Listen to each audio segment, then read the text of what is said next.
Lieutenant General Sukhdeep Sangwan. General Sangwan has been, of course, the DG of the Assam Rifles. He's a senior military veteran with special expertise in the Northeast, and he's now, of course, also a visiting speaker at the Indian Institute of Management. General Sangwan, it is a pleasure to have you with us. I wish it were in happier circumstances. As someone who has headed the Assam Rifles, how do you feel today? Do you feel saddened? Do you feel angry? Do you feel pained? Do you feel worried at the way the Assam Rifles is being openly targeted? Legislators are asking for it to be withdrawn.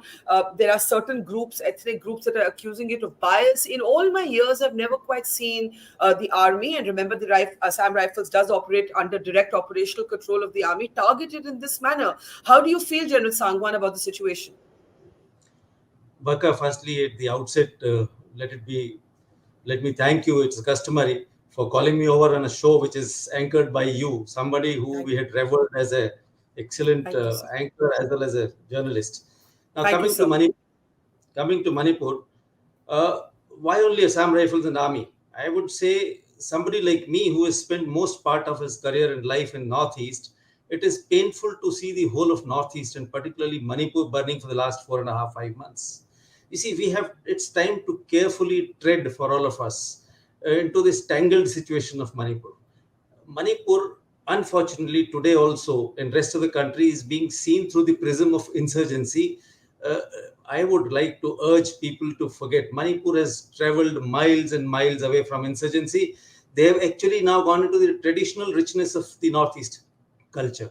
That is what Manipur is. And we need to now see that while Army and the Assam Rifles, they have been roped in into various controversies, which is unfortunate, highly unfortunate, I would say. But we have to arrive at a situation wherein these kind of institutions, why only army and this thing, even police and all, we have to leave them away to take their decisions and carry out the operations the way they are mandated to do and not bring out into the open media. As we go through the discussion, I'll tell you a few more examples. But what we need to understand is any decision wherein you want to bring in the army or the Assam Rifles into a kind of a controversy, you have to understand what was the level at which a decision has been taken, what was the intent for the decision to have been taken. We have to see that. And finally, what is the outcome? So once you see all these things, then you will be able to understand that certain things could have been left to the hierarchy rather than bringing into the public domain. So that is the sad part, I would say. Yes, absolutely. I think the very important point, General Sangwan, that you make is that this is not an insurgency. This is a clash between two communities, neither of which is questioning their affiliation, their loyalty to the Indian Union, because of which the army cannot use force. It by definition ties the hands of the army, and I think a lot of people don't understand this. No, it's absolutely right because as of now, I would say the situation is plain and simple law and order situation, which is capable of being handled by the police, at best by the CAPFs and paramilitary force, and that is Assam Rifles. Assam Rifle is given the hands, free hands to operate there. They'll be able to handle it. But sorry for saying, and you are a media man, media person, uh, we have to now draw lines. Media has to draw those lines that beyond this, certain things should not be coming in the open domain. Leave it to the army and leave it to the government, whether it is state government or central government. There is MHA, there is MOD, there is a state government, and there is a defense ministry and MOD, MHA. They will take decisions. So, unfortunately, the moment something happens, the media pounces and starts narrating those incidents in a manner as if heavens have fallen. Northeast has seen worst times. Northeast has come out of all that now. And this is situation in Manipur. I am a firm believer, knowing the Northeast society, knowing Manipur, knowing Metis, Nagas, Kukis, they are able to come to conclusions, sitting together and finding solutions. We have to take them along rather than just Yeah. publicize every small incident. I take no offense at what you say about the media. I actually agree with you that I think in a situation like this, certain things need to be handled behind closed doors. But we have a very unusual situation here. We've had a statement from the Kokomi groups, which is an umbrella coalition of the Meitei groups, basically saying lashing out at the Assam Rifles, accusing it of being in cahoots with the Editors Guild report, which they disagree with, which they call kooky propaganda, and ending by saying if the government doesn't act, we will. We've had legislators, MLAs, whom the same security forces have protected, saying inko replace karo. Now imagine the morale of a soldier today, sir. I mean, you've served there, you've commanded the rifles. What do you think the soldiers are going through today? No, it's highly detrimental for the morale of the entire, not only soldiers, every rank and file, right from officers down to the youngest, junior most rank in the soldiery. The unfortunate part is, I told you, look at the person who is taking a decision and look at the force which is operating, a force which is being called as sentinels of the Northeast, friends of the Northeast, who have devoted 2 centuries of their devotion in the Northeast. Come COVID, come disaster, come anything. You talk of world wars, you talk of 1962 war, Assam Rifles have walked shoulder to shoulder with Northeast.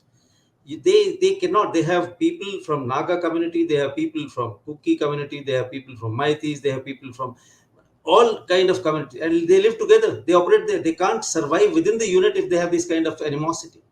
So to say that some of the MLAs, and I'm sorry, I'm commenting on the political hierarchy of the country. Today, how can you have the MLAs signing about a particular force and wanting them to be withdrawn? This is precisely what I was mentioning. This could have been a confidential letter to the ministry, and in the garb of some operational requirement and operational tinge being given to this, the units could have been moved out in the national interest if somebody wanted that, without telling the Jawans or soldiers or the public that this is the reason they have gone out. So this is doable. Unfortunately, I would go a step further and I would dare to take that cause.